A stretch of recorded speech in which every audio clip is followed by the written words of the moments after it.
power ni memang sesuai kalau kita letak dekat TV kita. Dia ada terus 8 outlet dan juga 3 USB port. So senang kita nak pakai kat TV, Wi-Fi, DVD player, Astro. Nak charge phone semua, senang semua kat sini. So jom kita tengok.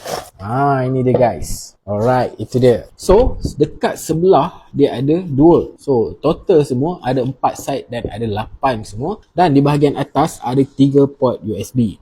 Dan untuk on switch dia ada dekat bahagian atas. Tapi dia ada satu switch je guys untuk semua 11 port dekat sini. So produk ni daripada Tesan guys. Dia jenama daripada China. So untuk produk ni dia memang selamat sebab dia ada grounded indicator dan juga protected indicator. So kalau kata lampu ni menyala elok, means korang punya grounded memang cantik. Dan protected ni dia boleh support sampai 1700 joule. Kalau lah berlaku kilat dan sebagainya, dia akan protect device-device yang ada dekat sini. So guys, walaupun tower plug ni ada banyak, tapi dia memang secure dan selamat untuk digunakan. Lepas ni lebih mudah lah kalau kita nak charge device kita yang ada USB sebab dia ada USB port terus kat sini. Dan kalau kita nak gunakan plug, ada 8 plug, memang cukup banyak guys. So guys, kalau korang berminat dengan mini tower dan juga power strip ni, korang boleh dapatkan dekat beg kuning di bawah.